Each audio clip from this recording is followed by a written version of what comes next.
It's like punch or like kick you received. The hardest punch I received was from a guy named Sugar Rashad Evans. He caught me with an overhand right. It was the same exact punch he punched Chuck Liddell with. It wasn't that he like hit me so hard, it was the speed of the punch. I mean, you can like tighten up and like, or you can just like let your arm hang loose and just let it swing, like almost like an overhand slap. Bro, he hit me so fast, I had no clue what it was. He just caught me right at the edge of my chin. And I remember my feet like came out from underneath me, like I couldn't control my legs. And I like refocused and I was able to stand. That was by far the fastest I've ever been hit. And thank God it didn't become unconscious. But I stood at his wife, I looked at his kids, I looked at everything. I looked at everything and who he was and how he lived his life. And I followed him all the way until the fight. Everything he said, everything he did, anything anybody said about him. And I dialed in exactly who he was. You're not that important, Dominic. Man, we'll see how important I am when you're on your back, though. But you're a pawn in this game, bro. Like DC, like all of them, bro. You're a pawn in this game. I'm trying to be great, bro, and you're just a part of it. Everyone's undefeated before they fight me, bro. You're not special, Dominic. Oh, I'm All right, so what we're looking at here is a textbook case of psychological warfare in mixed martial arts. The kind that can completely reshape the dynamics of a fight before the fighters even step into the cage.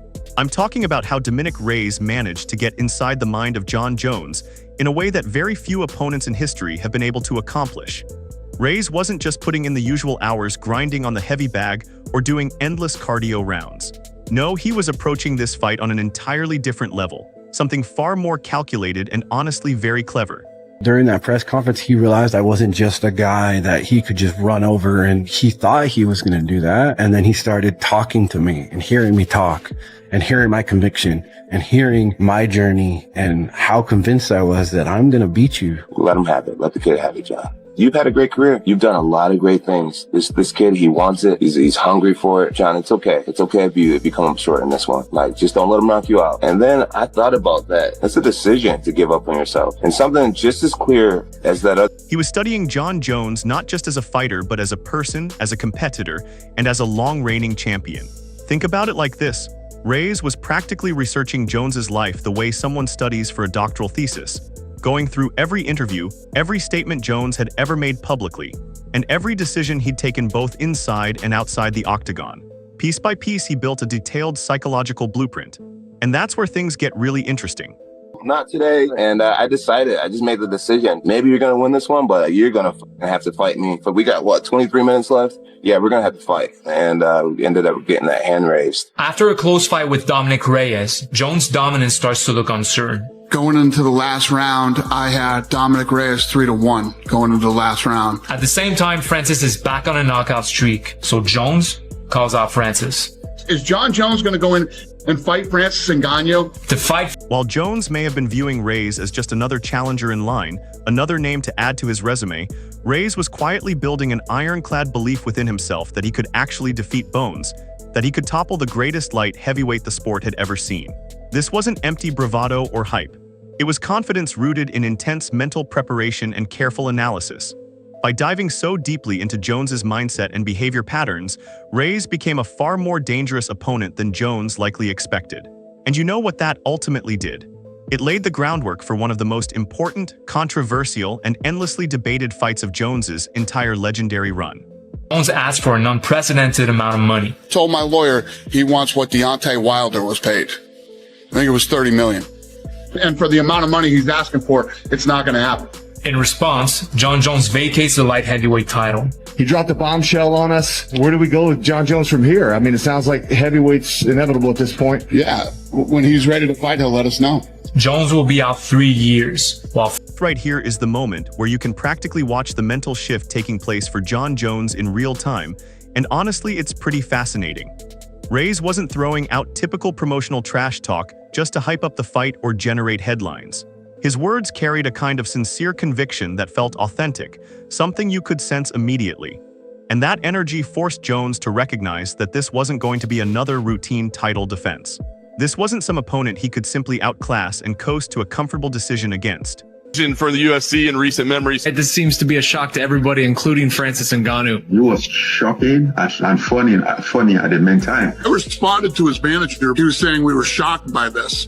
I said, that's a bunch of bullshit. He knew this was coming if we didn't get a deal done. What's bothering me is the fact that to promote that fight, they were trying to discredit me and pretend like... You don't want to fight? No problem. fly around the world, go on fucking vacations, and do whatever the hell. When you hear Jones talk about that inner voice, the one telling him to unleash everything he had, it reveals just how much psychological pressure Reyes had already created before the opening bell. Music, even though Jones ultimately walked away with the decision victory, that internal tension and moment of genuine uncertainty didn't appear out of nowhere.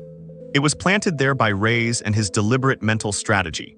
For a champion who had seemed untouchable for years, that moment represented a visible crack in the armor. And cracks like that don't disappear overnight. That vulnerability would end up influencing how Jones approached fights, negotiations, and even the direction of his career moving forward, subtly reshaping the way he handled the sport from that point on. The contract says that, not me. Okay, so you will be done. Contract will be over December of 2022. Time was now on Francis's side.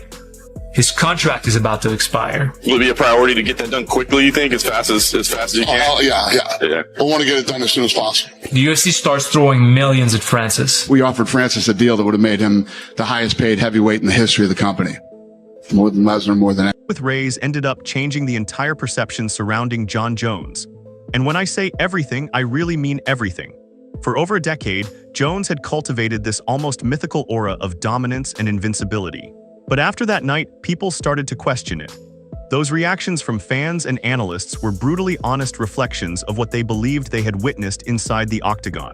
For the first time in his career, Jones had been pushed into a razor-close battle where many observers felt the challenger had actually done enough to win.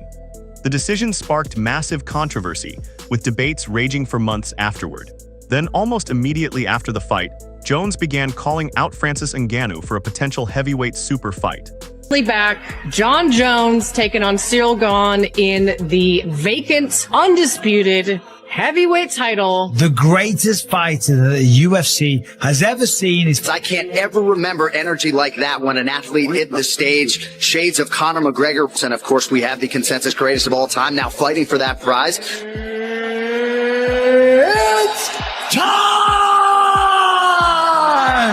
To even compare Francis Ngannou or Cyril Gane to Jon Jones, you can't even compare him to this guy. Anybody deny this guy is the GOAT anymore? I don't think anybody would deny it. Not only is he the greatest light heavyweight ever. That raised an interesting question. Was this simply the champion seeking a new challenge at heavyweight? Or was it a calculated move to redirect attention away from the light heavyweight division, where his once untouchable reputation had just been seriously tested? To a lot of people, it looked like a strategic pivot. After being pushed harder than ever before, Jones appeared eager to create a fresh storyline, a new chapter that would put distance, both mentally and competitively, between himself and the lingering controversy surrounding the Reyes. Right after the Reyes fight, things suddenly became far more interesting from a business perspective. Heavyweight of all time, and that's what I want. But what the world really wants is a fight between Jones and Francis. Do you have a response to Francis Ngannou referring to himself? Francis is a big old put. I want to announce you that I'm officially partnering up with the PFL. This is the best business decision I have ever done. PFL is going to pay this guy to train for a boxing match that may not even happen and that they might not even be involved in. How does that make any sense? With this move, the PFL and its founder, Don Davis, send a clear signal to every single UFC fighter. I'm a top fighter. Because Jon Jones began asking for unprecedented, extremely massive paydays for his upcoming fights. We're talking about figures comparable to what Deontay Wilder was earning in boxing, which operates on an entirely different financial scale.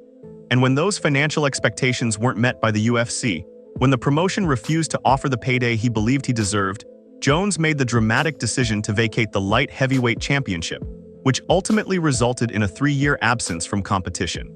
Now pause and think about that for a moment.